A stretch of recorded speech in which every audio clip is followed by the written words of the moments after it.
listening to the Not Your Average Culture podcast, where we have candid conversations about personal growth, business, and creativity. Because, let's be honest, creative or not, life can get messy, especially if you are a creative entrepreneur. But you don't have to go at it alone. There's a whole community and culture around the lifestyle of creatives.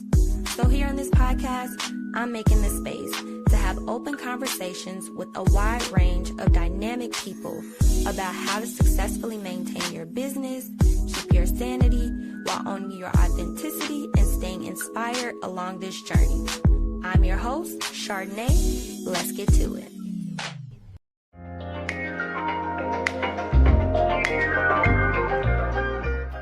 Hello. Hi, so nice to meet you. Thank you for doing this. My name is Isiuwa. Thank you for doing this. I really appreciate, you reaching out. You made my job so much more easier just reaching out. Good. I'm so glad. That's amazing.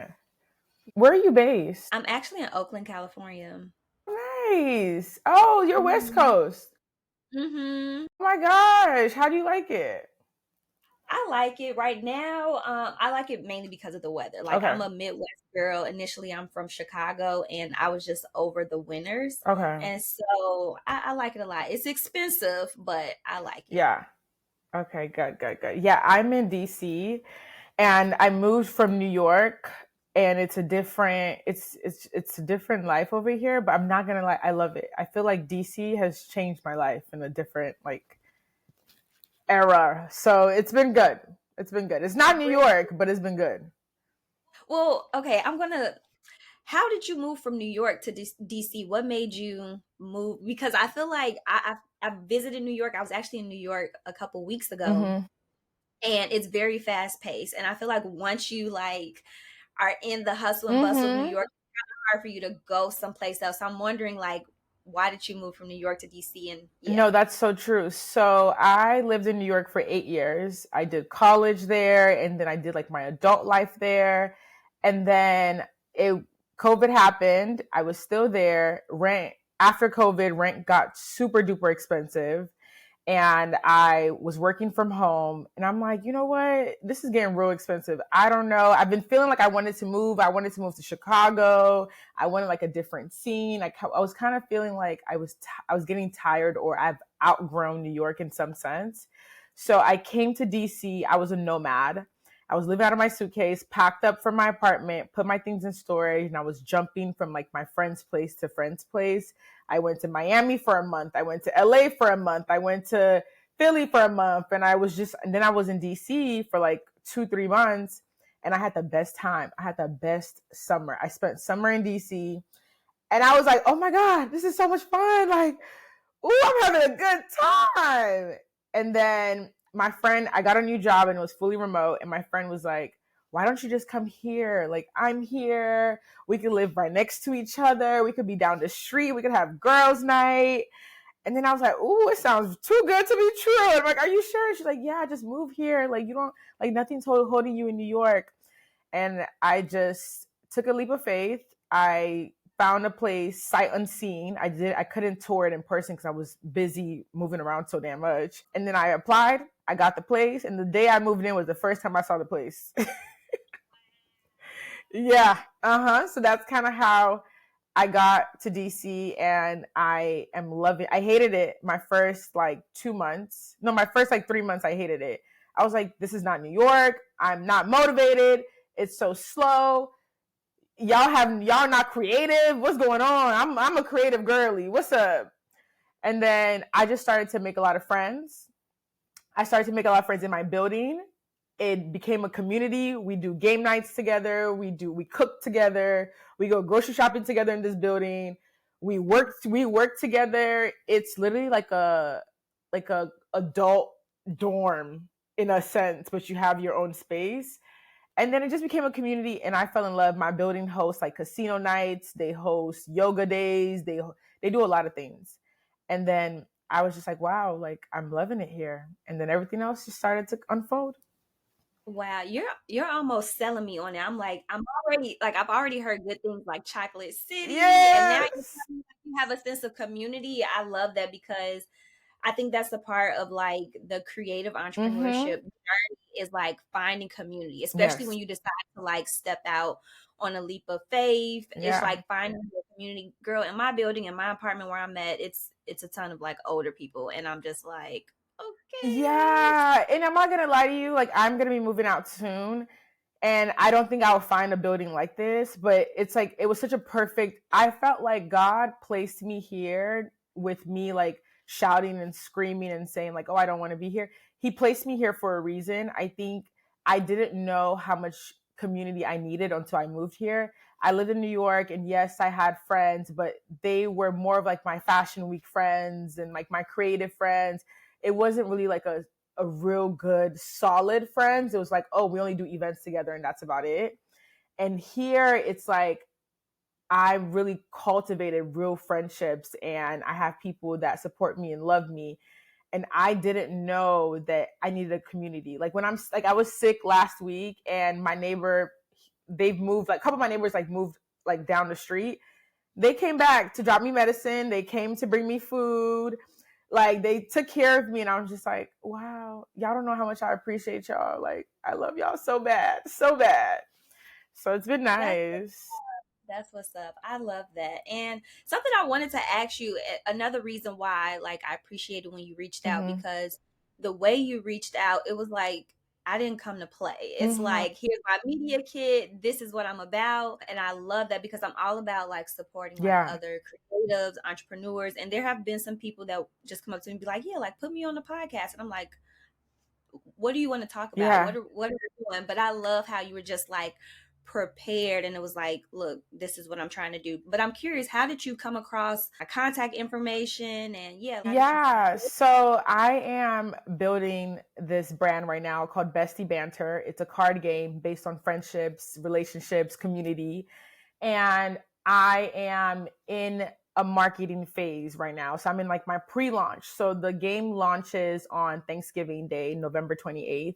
That's when we start pre-orders. But I've kind of created a rollout plan of the pre-launch process to get people hyped, to get people knowing the game, whatever. So I've created like a rollout plan.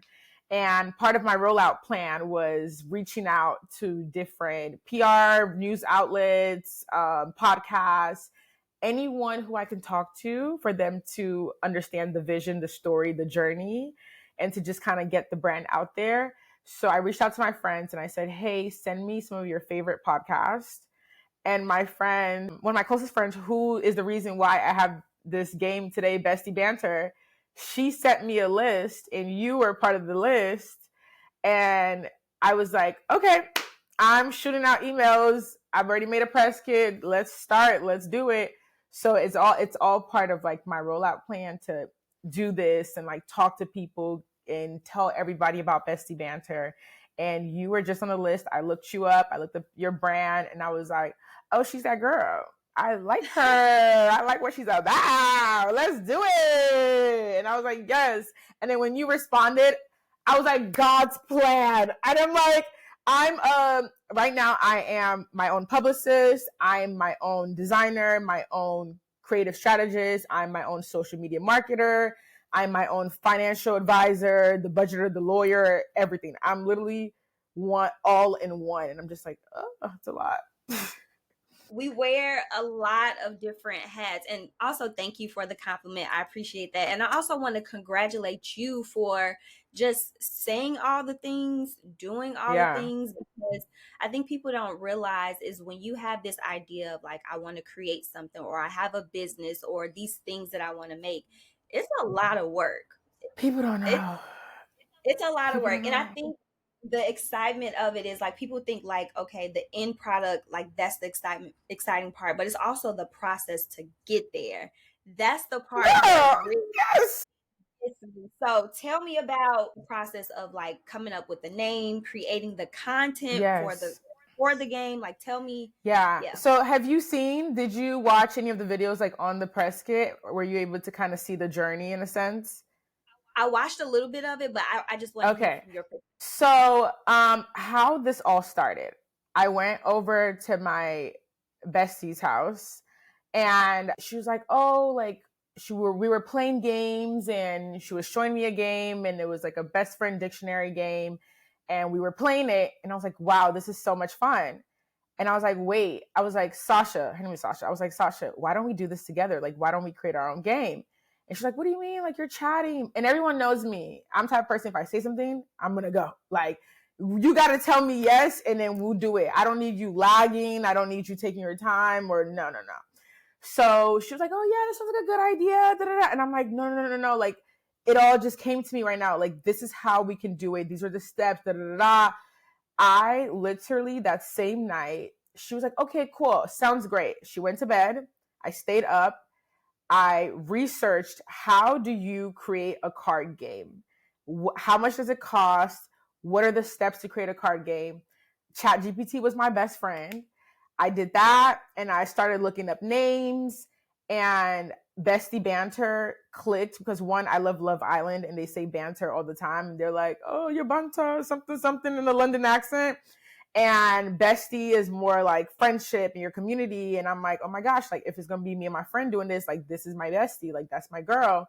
So Bestie Banter was perfect. And I was like, hey, do you like this name? And she's like, yeah, she loves it. It's perfect. I'm like, cool.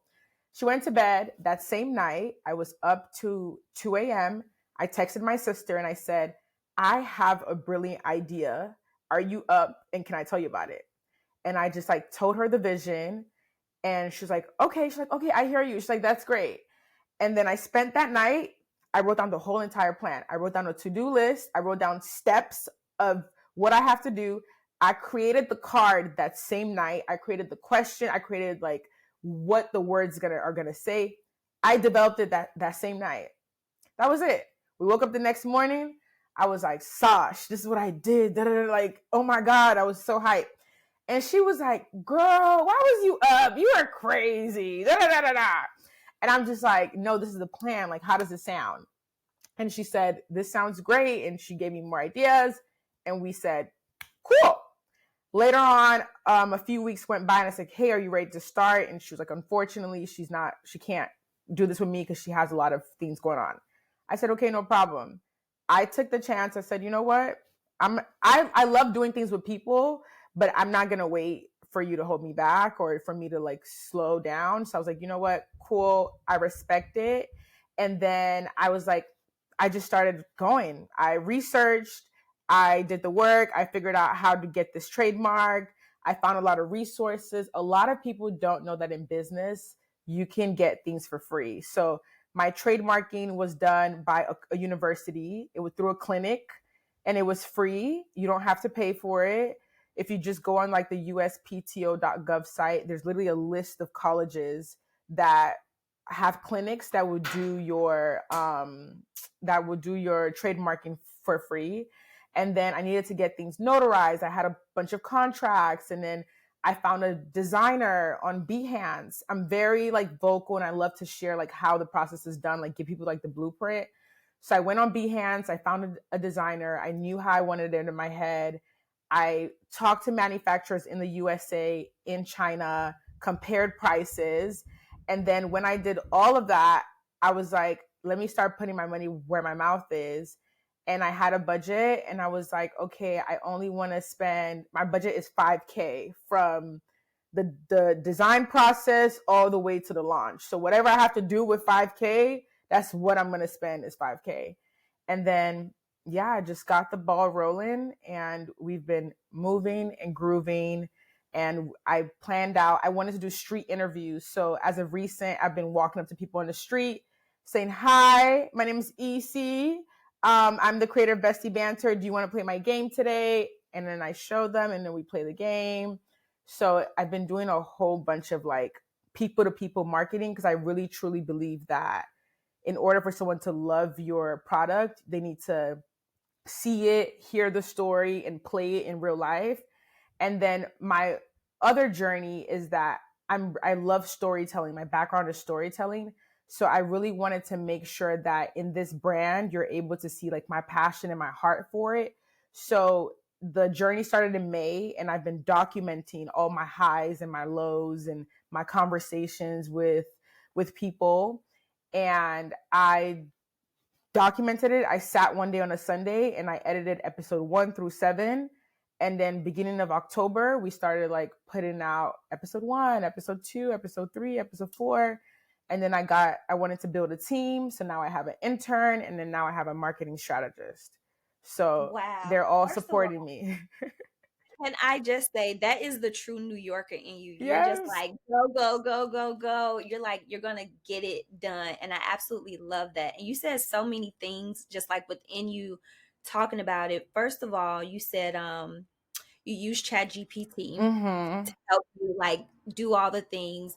Who knew that you can get trademarking for free? So there, I have a few things I want to ask you. Yes. Number one, was there any learning barriers or challenges that you encountered when using ChatGPT? Like, how did you know how to use it to get what you were looking to get out of it? Yeah. So ChatGPT, me and ChatGPT, we best friends now. Like that big boy knows me in and out. So I would literally say, this is what I want to do. This is my idea. And I will type it in and I would say, simplify it for like a 7th grader. So like for like my instruction cards on my game, I'm literally, can I show you? Okay. So this is one of my samples, Bestie Banter.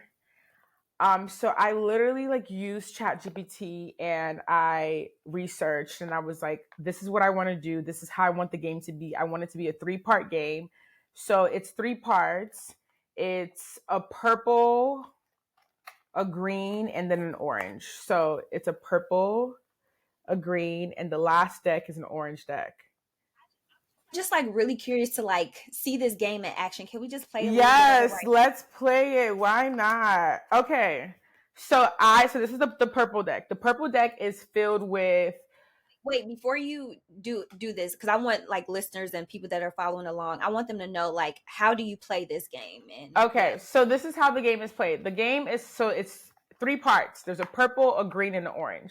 The purple deck is words, it's trendy words, it's really things that we say on a fly, things that you and your best friend say without a drop in a dime. You know what I mean? So it will say, not too much now, or I know that's right.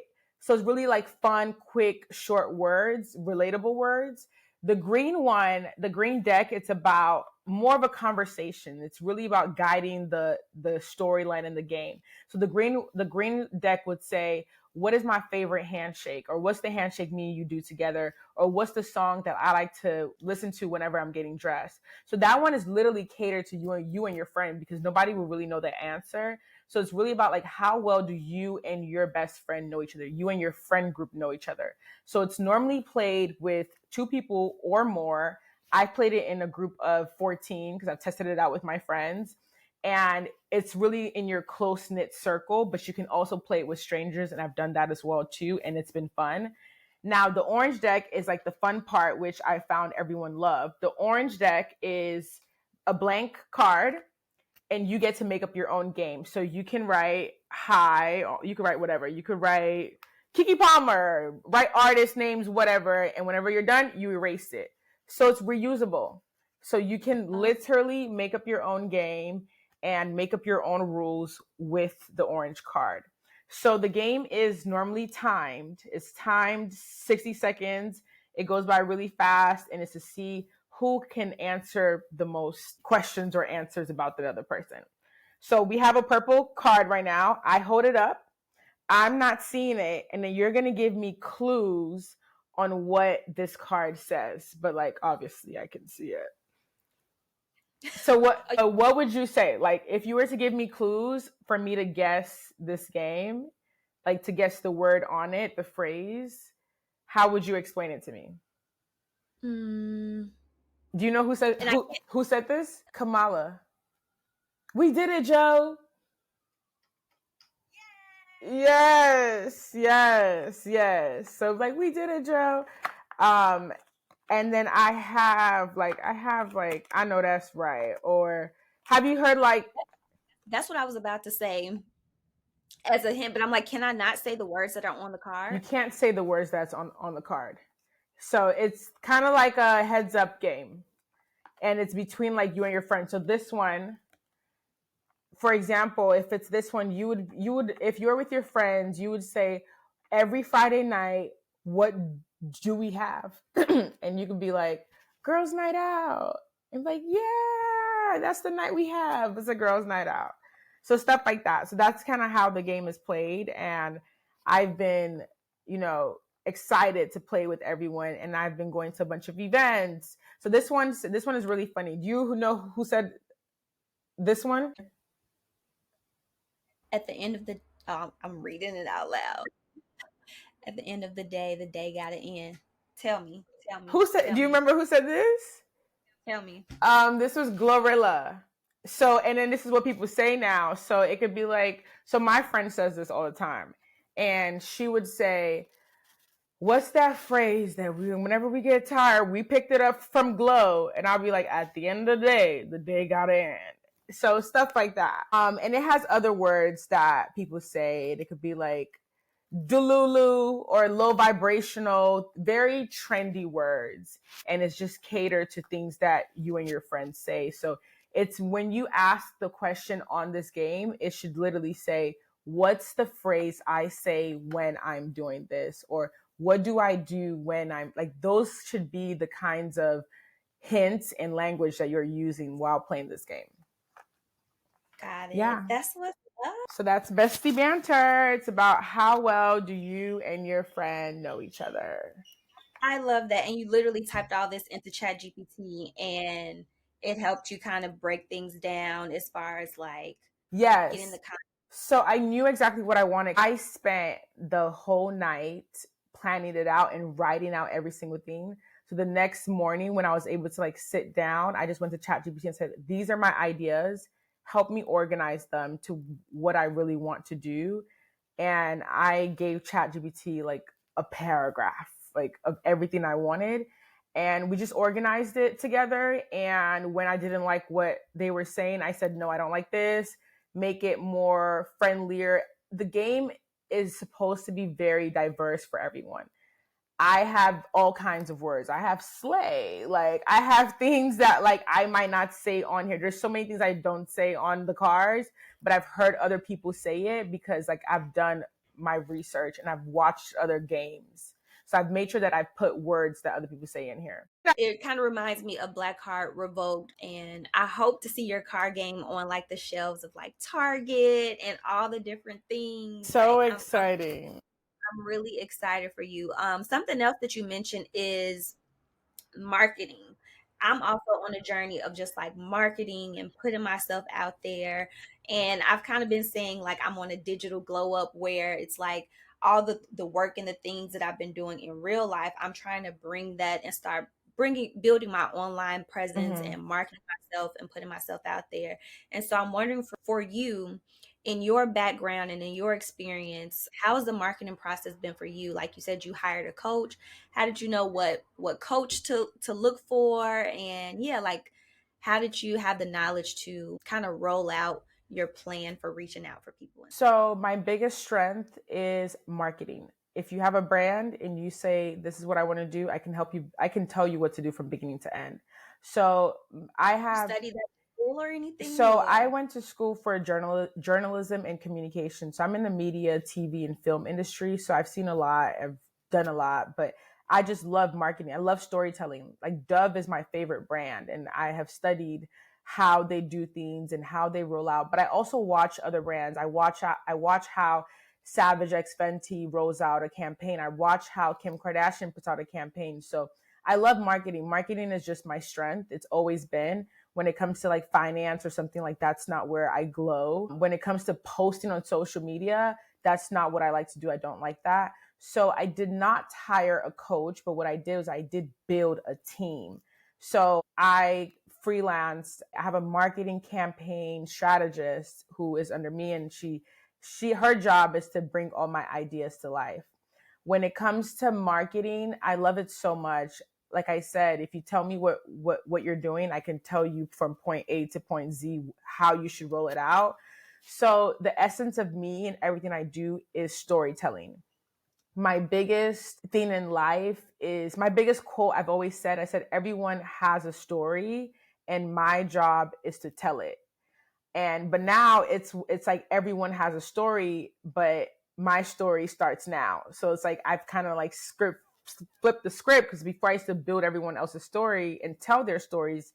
I had a website. I used to interview and journalism and write people's articles, but now it's like my turn to tell my story. So I knew with this brand that in order for you to buy into the brand, you need to know the behind the scenes. So I'm very vocal as to, okay, I made a commercial promo. How much was it?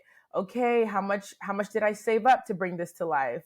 I'm like, what have I done? Who have I hired? Where did I go to hire things? So I have, in my journey from episode 1 through 8, because we're on episode 8 now, I have intentionally crafted the story so you understand my background. You understand that I've always had a vision for years and I've never accomplished my vision board. And one day I broke down and I said, how come I've had this vision for years, other things I wanted to do, and how come it hasn't come to life? Like, what am I doing? Why am I wasting time? Lord, I want this year to be my year of execution. You literally, in my videos, you see me praying, you see me yelling, you see me crying, you see me saying, I don't want to have my name on this brand. People are not going to support me if they know it's me. So I had to go from a different angle, like get out of my head and say, why don't I just share my story? Whoever resonates with it. Whoever I can touch and I can inspire and maybe help to start their own business, then I will do that. So that's kind of how my mindset was first share the story, share the behind the scenes. And my advice to any brand or any business, if you knew the behind the scenes of how most of your popular brands operate, you will buy more into them. Like, you will literally be like, yo, I was there when this happened, da da da. So like with my game, I craftedly created a close friends of 100 people, and I got them involved. And I said, what color should the text be on the box? Because psychology, in reality, when the game comes out, you're going to be like, oh, I was there when she was picking out her game. Like, I was there. I knew. I've seen her work so hard from the ground up. I helped her pick the color of this box. So that's kind of how my brain has evolved. And I said, you cannot do life alone with anything that you do in life. So I just knew, and I said, I need a team. So I went on TikTok and I researched like college students in marketing. That's how I found my intern. And that's how I found my marketing campaign strategist. And they have been here to support me, help me. They are excited about the brand because that's very important. They love it. They feel like the brand is theirs, which I love. And we have fun. Like, we just had a photo shoot and we get to brainstorm. We're having an influencer. We have a dinner coming up for influencers. We're going to do like some influencer trips soon. So we're having fun with the brand. It's exciting. That's what's up. That is what's up. And I appreciate that you said that you're having fun with it, because I think so many of us, we go into entrepreneurship and we think that it has to be very like tight knit and very serious. And oftentimes I have to remind myself, like, I went into business so that way I can bring the ideas that I have to life, or I can, recreate the things that I wish were available, and not have this kind of rigid and strict concept of how we need to exist and navigate in the world. So I love that. And I'm wondering for you, if you had to design a card game for Black women balancing self-care, creativity, trying to get to their bag, what would you name the game, and what would the wildest card in the deck be? Oh, that's a great question. I think I would name the game Hustle Motive. I don't know. That's the first thing that popped in my head. Motive. Hustle because it's like the grind. Motive, it's like, what's the motive behind this? Like motivation, short for motivation. So Hustle Motive. And what would be the wildest card? I think I would have a question. I think it would be, if if you had $1 million right now, how would you divide the $1 million for your business? Like, what would you put it into?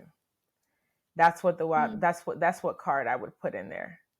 And then hopefully my hope for it is that it helps people think, it helps people break down their business and think about how they can utilize money to help it strengthen their brand. What would you put the $1 million into if you had the money? Girl, I want to do so many things. Bestie Banter is the first of many things that I want to do, but I thank the Lord for execution, because this is the most I've ever executed in my whole entire life. Like, this is like, it's actually coming to life. It's like a thought. Literally, I wish you were there. It's like literally a thought from one night has turned into a physical product. And it's the most emotional, and it's the most, it's like my baby. So if I had $1 million right now, I would do a lot of my marketing strategies I want to do faster. I would quit my job, my full-time corporate job. I will go full on Bestie Banter and try to get it into every stores. And then I would build from there. Bestie Banter is a start, but I would build other businesses to help generate income, and it just flow, because the goal is to make money in my sleep. Preach. And you know how you showed me that card earlier where it said, "We did it, Joe." Yeah. Who would you say that to? Who is your like go-to like partner in crime? Who would you be saying like, "We did it, we did it"? I would say my sister, because she is literally my right hand. If nobody gonna stand by me, my sister gonna stand by me. So I would be like, "We did it, ooey." Her name is Ooey. So like, "We did it, ooey, we did it." Because she's seen like all the hard work. And then after that, it would be Sasha, because Sasha is my girl. So I'd be like, "We did it, Sasha." Because wherever I go, Sasha's gonna come with me. So I'm gonna make sure she's good 24/7. Yeah. That's what's honestly, when you showed me that card earlier, I've just because the way that things have turned out politically, I've completely blocked out all that stuff. Yeah. And also the Chicago in me, we also say on Joe or that's what's up, Joe. Yeah, you So should have known. You should have I known. like, my mind was just like, you know what? Yeah. It went something else. Yeah, it's okay. It's okay. Don't worry. We gonna get you the game in your hands, and you're gonna play with your friends, and we gonna see how you like it. But I'm definitely sure I've gotten so much like positive reviews, and people's expressions. It's just so funny, and how into and how competitive. I'm not a competitive person, so but they get so competitive playing this game, and it's so funny. It's so good. It's hilarious. That's what's up. So one final question for you. Well, actually two, because we got to let the people know where they can find this game. I know you said that it rolls Yes. out in November, but one of the questions I wanted to ask you, is there anything in particular within your process of creating this game, or just like navigating this industry, that you have learned, and how can other creative entrepreneurs apply it to their own journey? Like something that you were like, I never thought that this was possible, or I never thought that I could have done it this way, or anything like that that has come up. Yeah, I think that the most important thing, like I do want to say, is have be so passionate and let your passion drive through with whatever you do. And I always want people to like see my passion, like feel it. Like even if I don't say it, I want you to feel it with the product or by whatever you see, like just feel the intense motivation behind it. And like that's what I have. And also with consistency and just having a vision and like a roadmap of like what you want to do, where it is, and staying on track. Like I check off my list and I make sure that I am doing something for my brand every single day, because I got a part-time job, I have a corporate job, I also work out, I also have to keep up with my friends and family. So I do have a lot going on. And then now I have two people that I have to manage for my business. And then I have a business that like I need to make sure that I'm constantly going out to events and showing up and playing the card game at different events to get people to know about the card game. So my life is so busy and my day starts so super early and ends super duper late. But I think the one thing is that I feel so passionate about this brand, and I feel like it's going to do so, not even I feel like, it is going to do so well. And I feel so strongly about the rhythm I'm going. And I would just say that a lot of people have an idea, but they don't execute. And sometimes it's very hard to like execute because you're in your head, and I'm a planner, but you just have to like do it. Like I had sticky notes all over my fridge, and my sticky notes kept on saying, just do it, just do it, just do it, just do it, all over my fridge. And I was like, I'll walk past it and I'll read it and I'll read it. I'm like, you know what? I'm just going to do it. And like, you need to be motivated by fear. Like fear needs to be like the driving force. Like you need to be like, oh, what if you didn't do it? There should never be a what if. So let's go find out. And I am motivated by fear because I feel like, let me just try it. If it doesn't work, it doesn't work. Like that 5K that I saved up, I was going to spend it on shopping, traveling regardless, or was just going to sit in my account. So I took 5K and I put into a business. I said, this is what I'm going to do with it. So I think everyone should execute, like literally like zone in. My day is I have my 5 a.m. shift. After my 5 a.m. shift, I go to my corporate job. After my corporate job, I meet with my intern in the evening. After my intern, I meet with my marketing strategist. After that, I sit down on my laptop. I do everything for Bestie Banter, approve content, approve everything I have to do, talk to my manufacturers because they're based in China. So I got to wait till they wake up, which is 10 p.m. my time, 10 a.m. their time. So I'm up to like 12 or 1, wake up, I go to the gym. I'm so tired. I went to Solidcore this morning and I started early on a Saturday, but I am so driven and I'm so motivated, but I'm also like, this is fun for me. And then I'm also making sure that I have my own like personal time. So I'm making sure like I schedule time for therapy because I need to talk about everything that's going on in my brain and I need somewhere to dump and I need to make sure my mental health is good. So it's so important to execute with the vision and like be so tunnel vision, like on what you want to do, that no one else will come and distract you. And I don't allow it. I don't allow distractions in my life because everyone knows I'm in a grinding season, and it's either you're an asset and you're never going to be a liability in my circle. Like you can't, because everyone knows that like I'm in focus mode right now and I gotta, baby, I'm broke right now. I'm trying to be rich. Okay. I'm trying to make some money. So if you're not on the same bandwagon, don't disrupt me right now. I'm not with disruptions. And then what you said, it actually ties like seamlessly into the last question that I have. I could keep you here all day just chatting with you, but at the end of the day, they gotta end. Yes, I know that's right. Yeah. But something you mentioned was, you're motivated by fear, which I think is interesting because I'm a little bit different. Mm-hmm. I'm the opposite. Like if somebody's like, if you don't do this, this is the consequence you're going to have to face, or I'm just like, or really, let's see about that. Yeah. I'm more so motivated by convenience and having like the luxury and the space to like think and not always be in a rush. But I'm wondering for you, because the theme of this season for my podcast is like capacity, like you mentioned so many other things, is you in grind mode right now, and it's seasons for everything. So I'm wondering for you, with all the things that we have on our plate, I can resonate with, like you said, you worked out this morning. Same, I worked out before this podcast episode. So I'm wondering, like, how do you navigate all the different things that we have on our plate? Like getting the idea of your capacity of what you're able to manage, and how do you pour into yourself to just fill yourself up so you can maintain and do all the things and keep up that momentum. Yeah, it's so funny because I was talking to someone yesterday and they were like, "Oh, I think you enjoy this." And I think that in my mind, I'm very my word is my bond type of person. So if I ever say I'm doing something, like I gotta complete it no matter what, because I've already said I'm gonna do it. So it's like I'm trying to like, it's like a race against myself in a sense to hold myself accountable.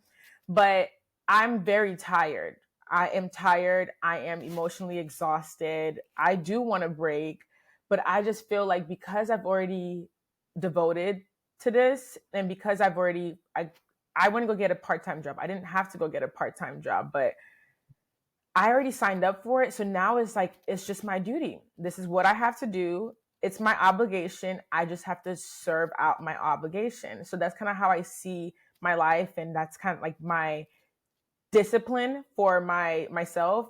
I said I'm going to go to the gym 3 times a week. It's a chore. It's an obligation. It's by force.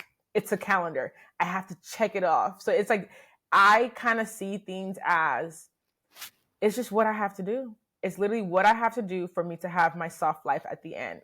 I literally just have to, no matter what, I have to push myself. I absolutely have no choice. I have to do it. Like, I was sick last week and I only stayed in bed for 1 day, and I was like, I can't afford to be sick. So we got to take all this medicine because we got to get up and we have things to do. But I do know that I am going to have a peaceful, like, element of my life. I'm going to have rest, but I do try to find pockets of time. Like, if I have like 20, 30 minutes, I put my phone away and I just crawl and close my eyes. I get really bad migraines, so I'm always on my phone or my laptop. So I try to find pockets of moment for peace, but in a sense of how do I juggle it, I just have to do it. Like Kim Kardashian says, get up and do the work. I just have to get up and do the work. Like, I just know that I need to do my part for God to show out. And he has given me a vision of the list of things I have to do. And every day I need to do one small thing before I go to bed for myself and my business. And that's my mindset every single day. I love that. Yeah. And I resonate with that on so many levels, because so many people will say to me or to us in general, like, oh, you make it look so easy. And it's like, this easiness takes a lot of work. Yeah. It takes a lot of It's work. not, but it's sorry to cut you up, but yeah, it's not easy, especially I think people, I always tell, like on my TikTok, I love to like, you know, post my little story. And I always say, people don't get it. Like, you know how hard it is to show up for yourself and then still have like a social life and show up for your friends, and then still make sure you're showing up for your family, or if you have nieces or nephews, and then like also working a 9 to 5, and then also wanting to start a creative venture or side business or side hustle on the side. Like, do you know how much capacity that takes out of a person? It is the most exhausting thing. And I just want to crawl and be in my bed all day. But it's like, I can't, because I have friends and they need me. And you got to pour into relationships. You got to pour. So I do my part to show up every single time for a friend when I don't want to, even if I don't want to, because like, that's my obligation, and they've been there for me, and I want to make sure I'm there for them too. So it's a lot. It's so hard.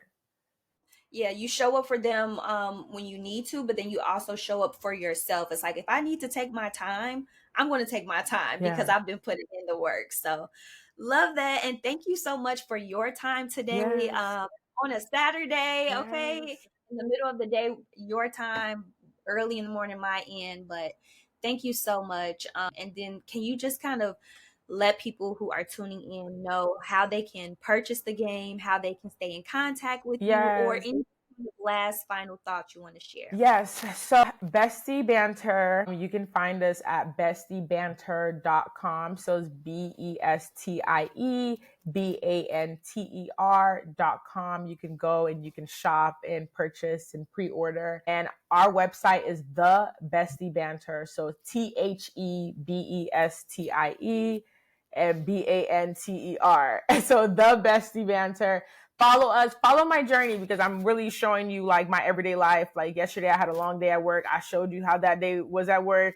So I'm really giving you the behind the scenes and the clips. And I just want someone out there to know that they can start. And if they put their mind to it, we'll see where the business takes us. I just want you to follow my journey. Let's see where we end up, because I want you to be a part of it. And I want you to come back and be like, oh my God, I saw when you were doing this, that, and the third. And that always makes my heart melt that people have been around for a while. So follow the journey, check us out. The game is fun. It can be played with your friends, with a big group, with a small group, aunties, uncles. Get it, play it, and just have a great time and build community while you're doing it. Yes, love it. Yes. Thank you so much. Thank you. Thank you. I just want to say you are a blessing, and you are just a first step in my journey, in my story, because you gave me a chance. And this is my first PR moment. And you are the one that I'm doing it with first. So this has set the tone for what else is to come in this journey and all of my reach outs. But I do want to say thank you for just having a platform where people can come and speak and have a voice. And you are doing great. And honestly, you have a friend in me. Thanks for tuning in to the Not Your Average Culture podcast. For more conversations on creativity, entrepreneurship, productivity, and personal growth, be sure to listen, watch, and subscribe on Spotify. Or follow the show on your favorite podcast platform. That way, you'll keep your creative juices flowing and never miss a new episode. Until next time, bye.